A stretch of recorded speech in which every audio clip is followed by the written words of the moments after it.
As the clock struck midnight on New Year's Eve in Flagler Beach, the atmosphere was filled with the sounds of celebration. Flagler Beach proudly led Flagler County in embracing the new year, hosting its inaugural New Year's Eve event. Despite being approved only a short time ago in November, the event was a resounding success. Newly appointed city manager Dale Martin turned the idea of a New Year's Eve celebration in Flagler Beach into reality with just one crucial question. I asked here, what's the New Year's tradition in this community? And I was greeted with, well, we really don't do anything. So I said, well, let's try and throw something together. And I was actually thinking about looking more forward to next year, trying to pull it together. But Commissioner Cooley was adamant, said, hey, let's try and see what we can pull together this year. Around 500 people gathered at Veterans Park and around the pier in the last moments of 2023 for the city's inaugural surfboard drop and New Year's fireworks display. But where did the idea for a surfboard drop come from? I was formerly the manager in Fernandina Beach, and we had a New Year's Eve celebration there where they actually lowered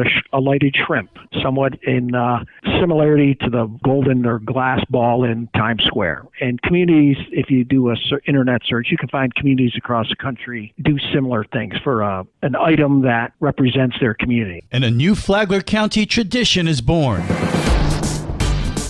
Good morning, Flagler County. I'm Rich Carroll. You're listening to Flagler's Morning News on Tuesday, January 2nd. The Palm Coast City Council is scheduled to conduct a business meeting this evening at 6. Angela Davis from the Communications and Marketing Department with the City of Palm Coast provides a preview. Beginning the meeting after public comment will be items for ordinance's second read. First is a proposal to amend the comprehensive plan, followed by a site-specific policy aimed at restricting development in a designated area. This amendment seeks to transition from county designation to city designation, affecting residential low-density and commercial low-intensity areas. Then a rezoning proposal for Old Kings Village will be presented. The proposal covers the rezoning of 62.31 acres for residential and commercial use. Next, there's a request for a future land use map amendment to modify land designation and limit development to a specified unit count within 375-acre area. Lastly, a legislative item aims to rename Rickenbacker Drive to Rickenbacker Drive, aligning with current street name practices. Items for ordinance's first read include an ordinance proposing to amend the Town Center at Palm Coast PUD development agreement, which governs specific development aspects within that zone. Items for resolution include a proposal for an amendment to the development order of Town Center at Palm Coast DRI will be discussed. Lastly, a legislative item involving the abandonment request of State Road 100 property DRI and its associated development order will be addressed. As always, the public is encouraged to attend council meetings in person or watch a live stream recording online by visiting the city's YouTube channel. This local news is a service of Flagler County's Toyota dealer, Beaver Toyota, US 1 St. Augustine, here to wow you.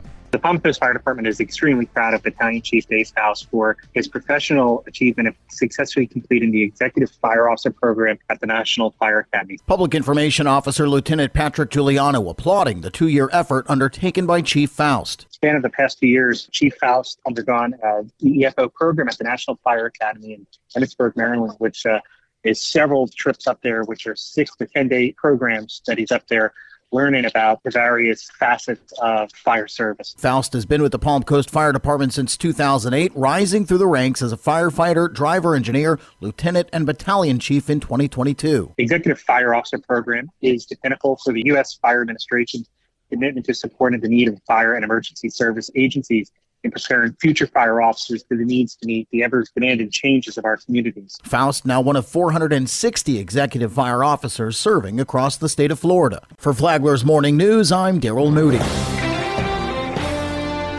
What does it cost to buy a home in Flagler County? Toby Tobin of Real Estate Matters with host Toby Tobin said on a recent program that prices have actually come down from where they were about a year ago. Last year it was $380,000. So far this month it's only $379,700.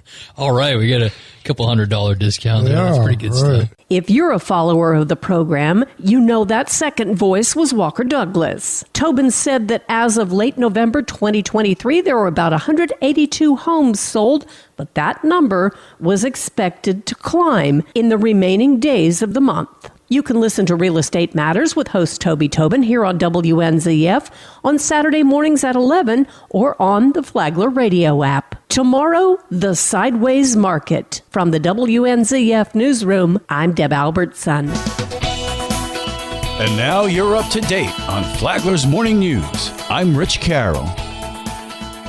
And now, Mike Licio with your WNZF local sports update. The 2024 sports year kicks off in Flagler County tonight. On the basketball court, FPC's teams return to action hosting the Altamont Christian girls and boys teams. Tomorrow, the boys are at Nice. The girls travel to St. Cloud on Friday to take on Harmony High School. Coming off a win against Fletcher last Friday, the Pirate boys host Cape Coral Thursday, face Terry Parker at Ribault Friday, and return home against Ridgeview Saturday night. Rich Carroll and I will have that game live for you on the WNZF Facebook page and the Flagler Radio YouTube channel at 7:30 p.m. The Matanzas girls host St. Joseph Academy Thursday. They take on Atlantic Coast Friday and Range Saturday in the Kiwanis Holiday Shootout. Football County returns to the pitch this week too. The FPC girls host Taylor for Senior Night Friday. Senior Sam Jennings recently committed to play college ball at Division II Coker in South Carolina. I fell in love when I went there. It's a small town, field's nice. What are you most excited about heading up there for? Colder weather.